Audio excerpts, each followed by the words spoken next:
नागपूरसह राज्यभरातील आरटीओ कार्यालय आज ठप्प आहे। आरटीओ कर्मचाऱ्यांनी आज एक दिवसाचा लाक्षणिक संप केलेला आहे।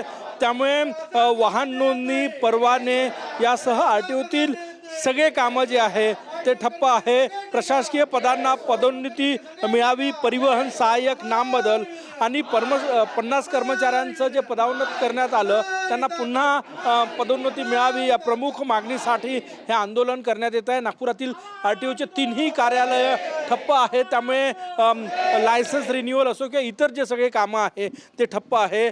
सर, तुमचं संघर्ष सरकारशी आहे, काय मागणी आहे? सर, आमची पदोन्नतीची मागणी आहे। आमच्या विभागामध्ये बऱ्याच पदोन्नती प्रलंबित आहे। कर्मचारी वर्ग जे आहे वर्ग क चे, या वर्ग क च्या कर्मचाऱ्यांना अद्यापपर्यंत फक्त शासन स्तरावर आमचे आर फायनल नाही झालेले आहे, त्याकरता थांबून ठेवलेले आहे। आणि याला जवळपास किमान 5 वर्ष झालेले आहेत। 5 वर्षापासून आतापर्यंत आमच्या विभागाचे आर फायनल झालेले नाही।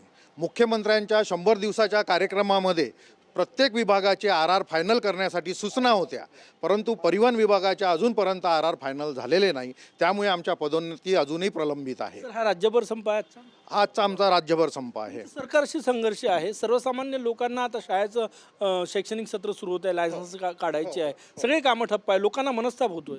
नाही, आमच्यामुळे असा काही मनस्ताप लोकांना होणार नाही। आम्हाला लोकांना कुठल्याही प्रकारचा त्रास द्यायचा हेतू याच्या मागचा नाही आहे।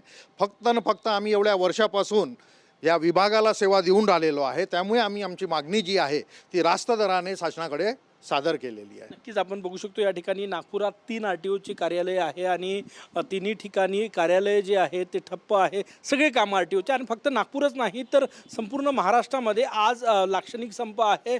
आज जर मागण्या मान्य झाल्या नाही किंवा सरकारनं दखल घेतली नाही तर आणखी संप करण्याचा इशाराही कर्मचारी संघटनांकडून देण्यात आलेला आहे। कॅमेरामॅन सचिन सयामसह गजानन उमाटे, TV9 मराठी, नागपूर।